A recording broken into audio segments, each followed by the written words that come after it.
সবজির পরোটা আর ভেতরে পুর দিলে ফেটে বেরিয়ে আসে, ফোলে না পরোটা। এই ট্রিকটা ফলো করো, দেখো তোমাদেরও সবজির পরোটা কি দারুণভাবে ফুলে উঠবে আর একটু পুর ফেটে বেরিয়ে আসবে না। আজকের রেসিপিটা অসাধারণ, হেলদি টেস্টি পুর ভরা সবজির পরোটা। হ্যালো বন্ধুরা, নমস্কার, ওয়েলকাম আমার চ্যানেল সবাইকে ওয়ার্ল্ড অফ পাঁচফোড়নে। আজকের রেসিপি হচ্ছে ভেজ পরোটা। নানান ধরনের সবজি দিয়ে আজকের এই রেসিপিটা শেয়ার করছি, আশা করি তোমাদের সবার খুব ভালো লাগবে। এর জন্য আমি এখানে ধনেপাতা, বিনস, বিট, গাজর, ফুলকপি আর পেঁয়াজ নিয়ে নিয়েছি। এই সমস্ত ইনগ্রিডিয়েন্টস দিয়ে দারুণ হেলদিভাবে আজকের রেসিপিটা দেখাচ্ছি। সমস্ত সবজিগুলো কিন্তু ছোট ছোট করে কাট করে একটা গ্রাইন্ডারে বা চপারের মধ্যে ভালো করে চপ করে নিচ্ছি। বেশ ভালো করে ফাইন চপ করে নিতে হবে, তোমরা চাইলে ছুরিতেও ফাইন চপ করে নিতে পারো। আজকের রেসিপিটা যতটাই হেলদি আর অতটাই টেস্টিও হবে, বাচ্চা থেকে বড় কিন্তু সবাই খেয়ে তোমার প্রশংসা করবে, কারণ আমি বানাচ্ছি আজকের ভেজ পরোটাটা ইউনিক স্টাইলে। আশা করি তোমাদের ভালো লাগবে। আর পরোটা বানাতে গিয়ে দেখবে সবসময় পরোটার পুর কিন্তু ফেটে বেরিয়ে আসে, সেটা যাতে না হয় তারও ট্রিক্সটা আমি এখানে শেয়ার করে দেবো। সমস্ত সবজি কিন্তু ফাইনালি চপ হয়ে গেছে। এরপরে এর মধ্যে দিয়ে দিচ্ছি আমি বেশ খানিকটা নুন। আমি এখানে অলমোস্ট 1 চামচ ভর্তি করে নুন দিয়েছি। এইটা কিন্তু খুবই কম ইনগ্রিডিয়েন্টের মধ্যেই চলে যাবে, ড্রাই স্পাইসেস বেশি দেওয়ার দরকার নেই। একটু গ্রেট করে দিচ্ছি একটু সেদ্ধ আলু, যাতে একটু পুরটা টাইট হয় এবং যাতে পুরটা ফেটে বেরিয়েও না যায়, আর টেস্টিও হবে। একটুখানি আলু দিয়েছি, কিন্তু তুমি চাইলে এখানে কিন্তু তোমরা গ্রেটেড পনিরও দিতে পারো, তাতে আরও বেশি একটু প্রোটিনও চলে যাবে, খেতে ভালো হবে। 1 চামচ ভর্তি করে দিয়ে দিচ্ছি এখানে চাট মশলা। চাট মশলাটা অবশ্যই দেবে, খুব ভালো ফ্লেভার আসে কিন্তু। এবারে সব কিছু ভালো করে মিক্স করে দিচ্ছি। এরপরে একটা প্যান গরম করতে বসিয়ে দিয়ে দিলাম এখানে 2 চামচ মতো সাদা তেল। তেলটা গরম হতে যে সবজির মিক্সচারটা বানিয়ে রেখেছিলাম সেইটা এখানে প্যানের মধ্যে দিয়ে দিচ্ছি। দিয়ে ভালো করে নেড়ে চেড়ে এটাকে আমাদেরকে মিক্স করে কষিয়ে নিতে হবে, যাতে পুরটার কাঁচা ভাবটা চলে যায়, পুরটা ভালো মতন সেদ্ধ হয়ে যায়। কাঁচা পুর দিয়ে কিন্তু বানাবে না, খেতে ভালো হবে না। পুরটা এরকমভাবে একটু নেড়ে চেড়ে কষিয়ে নিলে খুব ভালো কিন্তু টেস্ট হয়ে যায় পুরটা। এরপরে পরোটা বানাবো, তার জন্য একটা পাত্রের মধ্যে 1 বাটি আমি নিয়ে নিচ্ছি আটা আর 1 বাটি দিচ্ছি আমি এখানে ময়দা। ময়দা দিয়ে আর আটা দিয়ে বানালে পরোটাটা খুব ভালো কিন্তু হবে হেলদিভাবে। পুরোটা ময়দা দিয়ে বানানোর দরকার নেই, চাইলে পুরোটা আটারও বানাতে পারো, বাট আমি একটুখানি ময়দাও দিচ্ছি একটু টেস্টটা ভালো করার জন্যে।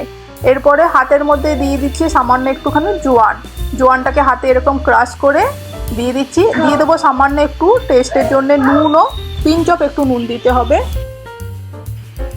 এরপরে দিয়ে দিচ্ছি এখানে ময়ানের জন্য আমি এখানে তেলটা একটু আমি এখানে বেশিই দিলাম, মানে 1 চামচ ভর্তি করে বলতে পারো, যাতে বেশ খাস্তা খাস্তা হয় পরোটাটা। ভালো করে এটাকে একটু প্রথমে মিক্স করে নেবো হাতের সাহায্যে, এরকম শুকনো অবস্থাতেই। দেখো এরকমভাবে মিক্স করে নিয়ে হাতে এরকম মুঠো করে নিয়ে দেখে নিতে হবে একটু ডালা পাকাচ্ছে কিনা। যদি ডালা পাকাচ্ছে তার মানে বুঝতে পারবে ময়নটা ভালো করে দেওয়া হয়েছে আমাদের। এরপরে আমি সামান্য করে জল দিয়ে এটাকে একটা টাইট ডো বানিয়ে নেবো। বেশি শক্ত ডো বানানোর দরকার নেই, মোটামুটি একটা মিডিয়াম ডো বানালেই হবে, যেরকম পরোটার জন্য ডো লাগাতে হয় আমাদের। ভালো করে আমার এটা মিক্সচারটা বানানো হয়ে গেছে বা আটা মাখা হয়ে গেছে। এরপর আমি এখানে উপর থেকে সামান্য একটুখানি সাদা তেল দিয়ে এটাকে ভালো করে একটুখানি মেখে নিয়ে এবার ঢাকা দিয়ে রেখে দেবো 10 মিনিটের জন্যে। 10 মিনিটের জন্য এরকম একটু তেল দিয়ে উপর থেকে মেখে রেখে দিলে পরোটাটা বেশ সুন্দর নরম হয়। এবারে ঢাকা দিয়ে রেখে দিচ্ছি। এদিকে আমাদের পুরো কিন্তু অলমোস্ট রেডি হয়ে গেছে।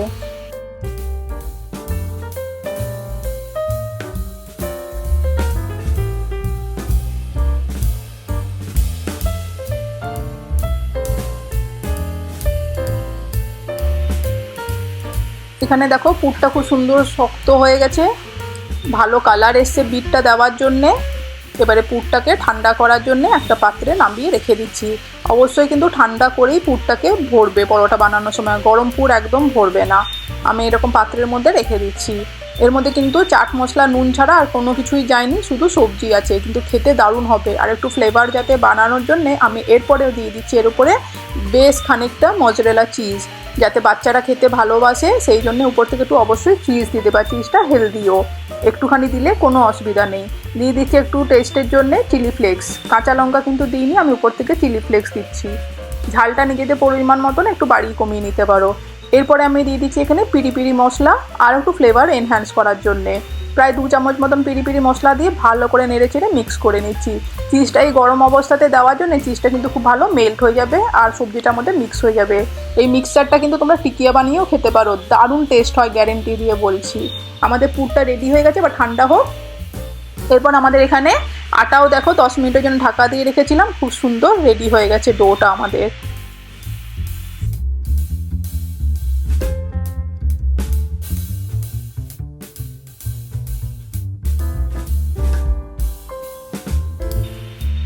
এরপরে ভালো করে একটুখানি মেখে নিলাম, দিয়ে একটু এরকম বড় সাইজের লেচি কেটে নিচ্ছি, দিয়ে হাতে এরকম গোল করে একটা রাউন্ড বল বানিয়ে নিচ্ছি।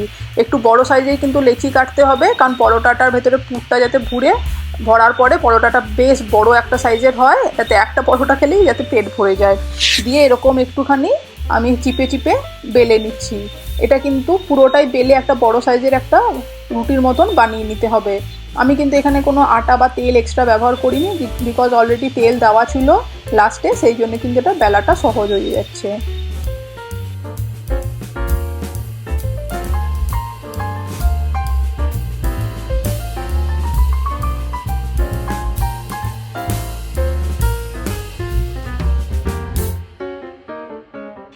আর অবশ্যই জোয়ানটা দিয়ে কিন্তু আটাটা মাখবে, তাহলে দেখবে গ্যাস অম্বলও হবে না পরোটা খেলে, এবং হেলথটাও ভালো থাকবে।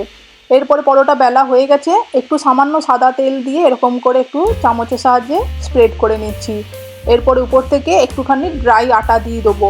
এরকম করে বানালে দেখবে পরোটাটা কিন্তু খুব সুন্দর ক্রাঞ্চি হবে, লেয়ার্ড পরোটা হবে, এবং পুরটাও ফেটে বেরিয়ে আসবে না। এই ট্রিক্সটা অবশ্যই ফলো করে দেখো যে কোনো পুর ভরা পরোটার সময়।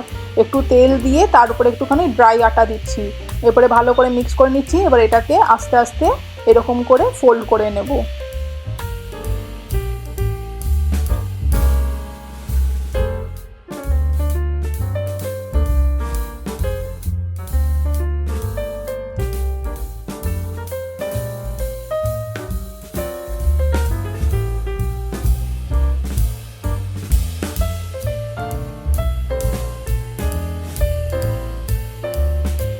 এরকম করে ফোল্ড করার জন্য খুব সুন্দর কিন্তু ভেতরে একটা লেয়ার চলে আসবে। এবার হাতের সাহায্যে এরকম প্রেস করে নিয়ে এবারে আমি ভালো করে এটাকে আবারও বেলে নেবো, একটু আটা, ড্রাই আটা দিয়ে। তোমরা চাইলে তেল দিয়েও বেলতে পারো।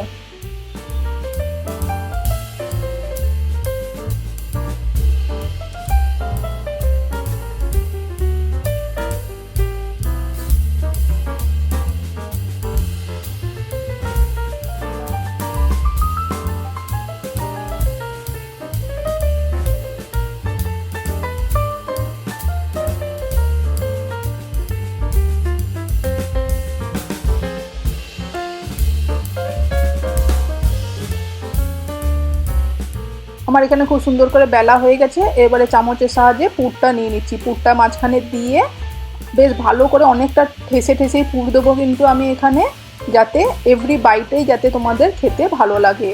আর পুরটা দেওয়ার পরেও কী হবে, বেলবো যাতে ফেটে বেরিয়ে না আসে, আর খুব সুন্দর কিন্তু এন্ড অবধি পুরটা যাতে চলে যায়, সেইটাই তোমাদের প্রসেসটা দেখাচ্ছি। এরকম করে একটু চামচের সাহায্যে স্প্রেড করে নিচ্ছি। দেখতেই পাচ্ছ পুরের পরিমাণটা কিন্তু প্রচুর আছে এখানে। এরপরে এরকমভাবে আমি সামান্যভাবে হাতে আস্তেভাবে আমি এরকম করে ফোল্ড করে নিচ্ছি। ফোল্ড হয়ে গেছে, এক্সট্রা যে আটাটা আছে ওটা এরকমভাবে কেটে আমি বাদ দিয়ে দিচ্ছি, যাতে আটা আটা বা আটার ডেলা না থাকে মাঝখানটাতে। এরপরে হাতে এরকম আস্তেভাবে প্রেস করে নেবো যাতে ফেটে বেরিয়ে না যায়। দিয়ে হাতের সাহায্যে এরকমভাবে প্রথমে চিপে চিপে হালকাভাবে স্প্রেড করে দেবো। এরকম এই টেকনিকটা ফলো করে দেখো, পুরটা কিন্তু একদম এন্ড অবধি চলে যাবে। হাতে আস্তে করে দেখো চিপে চিপে আমি কিন্তু অলমোস্ট হাফ পরোটা বেলা হয়ে গেছে আমার এখানে। এরপর একটু আটা নিয়ে আবারও এরকম প্রেস করে করে হালকা হাতে কিন্তু প্রেস করবে যাতে ফেটে না বেরিয়ে যায়। এরকমভাবেই অলমোস্ট পরোটাটা আমার বেলা হয়ে যাচ্ছে। এরপরে আমি আর একটুখানি আটা দিয়ে দিলাম ওপর থেকে। এরপরে আমি এখানে একটা বেলনা দিয়ে হালকা হাতে একটুখানি বেলে নিচ্ছি।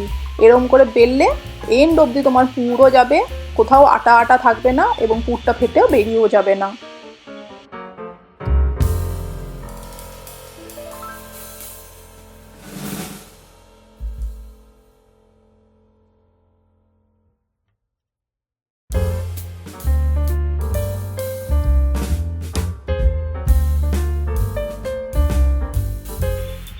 খুব সুন্দর হবে, দেখো বেলা হয়ে গেছে, একটুও পুর ফেটে বেরিয়ে যায়নি। এরকম এই ট্রিকটা ফলো করবে। এরপরে তাওয়া গরম করতে বসিয়ে দিয়েছি। তাওয়া গরম হয়ে গেলে এরকমভাবে হালকাভাবে পরোটাটা দিয়ে দিচ্ছি। দিয়ে দু পিঠই প্রথমে শুকনো তাওয়ার মধ্যেই আমাদেরকে সেঁকে নিতে হবে, রুটির মতনই। ভালো করে এক পিঠ সেঁকা হয়ে যেতে অন্য পিঠটাও সেঁকে নিলাম। এরপরে আমি এখানে সামান্য একটুখানি সাদা তেল দিয়ে দু পিঠই ভালো করে ভেজে নেব। দিলেই আমাদের কিন্তু ক্রাঞ্চি একদম লেয়ার পুর ভরা সবজির পরোটা রেডি। এই ভেজ পরোটাটা কিন্তু খেতে অসাধারণ লাগে। শীত চলে যাওয়ার আগে শীতকালীন সমস্ত সবজি দিয়ে এই হেলদি টেস্টি পরোটাটা অবশ্যই বাড়িতে ট্রাই করো। দেখো বাড়িতে বাচ্চা থেকে বড় সবাই চেয়ে চেয়ে খাবে। আর এতটা সবজি গেছে, খুবই হেলদি। এটা কিন্তু নর্মাল কেচাপের সঙ্গে সার্ভ করে দিতে পারো। যদি ভালো লাগে এই রেসিপিটা বন্ধুরা, এরকমভাবেই সাপোর্ট করো, পাশে থেকো। এরকমভাবেই আমি যাতে আবার নতুন রেসিপি তোমাদের সঙ্গে শেয়ার করতে পারি। পরোটাটা খুব সুন্দর কিন্তু ফুলেও উঠছে, দেখে বুঝতেই পারছো। খুব সুন্দর ক্রাঞ্চিও হবে। আর এরকমভাবেই বানাবে, দেখো কি সুন্দর ফুলে উঠছে, ভেতরটাও ভালো করে কুক হয়ে যাবে। বন্ধুরা যদি আমার চ্যানেলটা সাবস্ক্রাইব না করা থাকে, যেতে যেতে রিকোয়েস্ট করছি সাবস্ক্রাইব করে পাশে থাকা বেল আইকনটা প্রেস করে দেবে। তাহলে আমি নতুনই যখনই রেসিপি নিয়ে আসবো তোমাদের কাছে লেটেস্ট নোটিফিকেশান পৌঁছে যাবে। কোনো রেসিপি মিস আউট হবে না। আমি নতুন রেসিপি নিয়ে চটজলদি ফেরত আসবো। সবাই ভালো থাকবে, সুস্থ থাকবে। আমার চ্যানেলটাকে সাপোর্ট করো। এতক্ষণ পাশে থাকার জন্য অনেক ধন্যবাদ। থ্যাংক ইউ বন্ধুরা।